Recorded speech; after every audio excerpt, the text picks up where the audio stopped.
The chandeliers of the Imperial Grand Hotel glowed like caged stars, suspended above a hall where marble gleamed, violins sang, and glasses of champagne sparkled in manicure hands.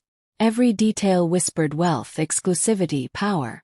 Guests in designer gowns and tailored tuxedos laughed over delicate canopies, their chatter rising in waves of hollow sophistication. But beneath this dazzling facade of privilege, a storm was brewing. It would begin with arrogance, strike like a cruel lightning bolt, and end with a truce so fierce it would freeze every soul in that glittering room. This is a story of a spoiled millionaire son, a pregnant woman with unshakable dignity, and the moment when hidden truth shattered pride. Her name was Clara. She moved quietly through the banquet hall, dressed not in silk, but in the plain uniform of hotel staff. Her apron stretched across the gentle curve of a pregnant belly, her weary hands balancing trays of crystal glasses and silver cutlery. To the wealthy, she was invisible, just another servant blending into the polished background. But behind her gentle eyes lived 1,000 unspoken stories. Life had not been kind to Clara. She worked long hours scrubbing, polishing, and serving, all for the dream of giving her unborn child a life different from hers, a life free from hunger, shame, and struggle. Every night she whispered promises to the baby stirring inside her. You will know love. You will know dignity. You will never bow to cruelty.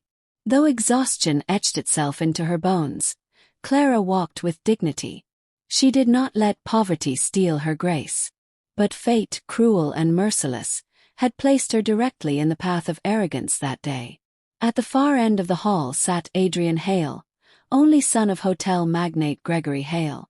Born into wealth, bathed in privilege, Adrian had never lifted a hand to work, never tasted struggle, never felt humility. From childhood he had been told the world was the command, and he believed it. Arrogance clung to him like his tailored Armani suit.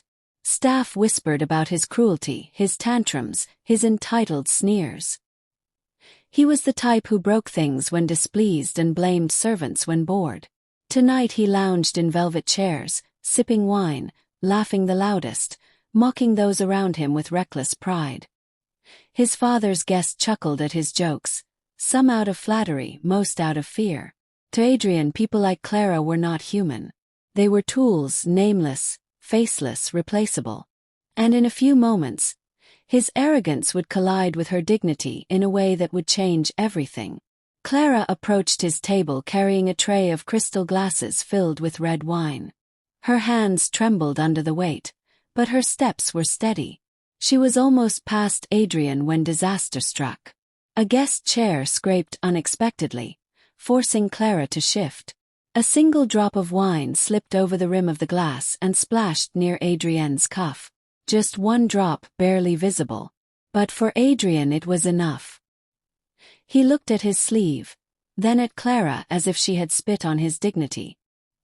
His eyes narrowed, his jaw tightened, and a hush fell over the immediate tables. "You clumsy nobody," he hissed. Clara froze, her face pale. "I'm so sorry, sir." The apology had barely left her lips before Adrian acted with sudden fury. He rose and lashed out. His polished shoe struck Clara across her swollen stomach. The tray slipped from her hands. Glasses shattered across the marble floor like 1,000 screaming voices.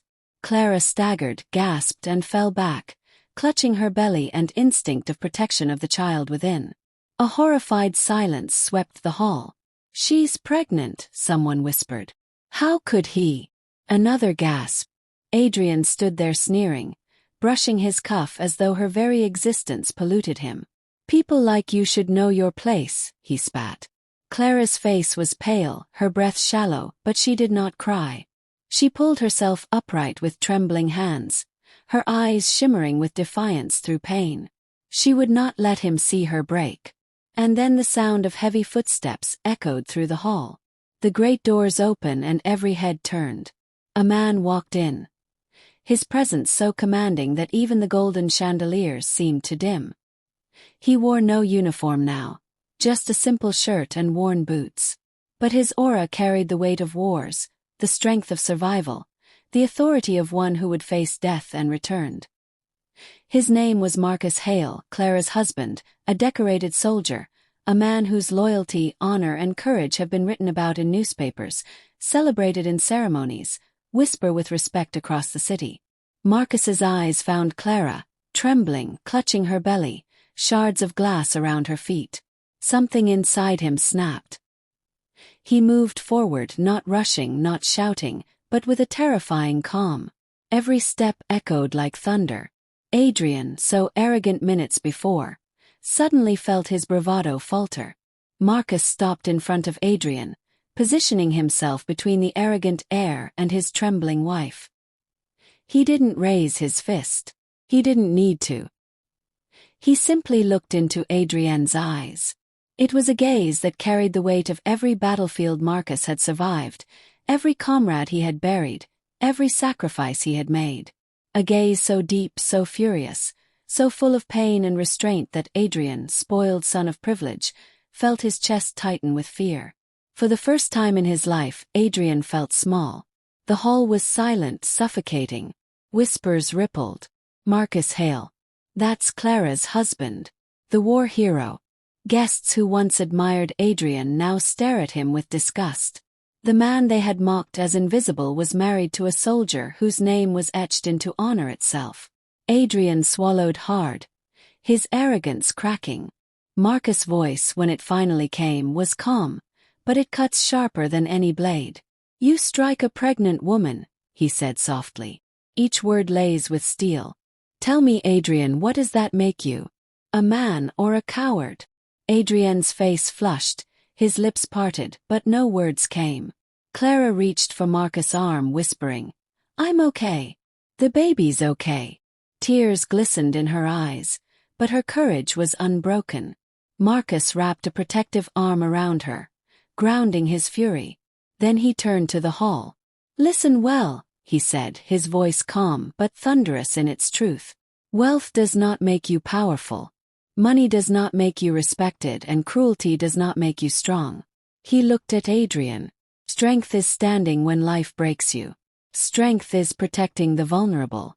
Strength is knowing the worth of a human soul." The words struck the guests like a blade of light cutting through glittering darkness.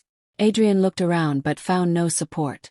Oz, who had once laughed at his arrogance, now looked at him with shame, disappointment, even disgust.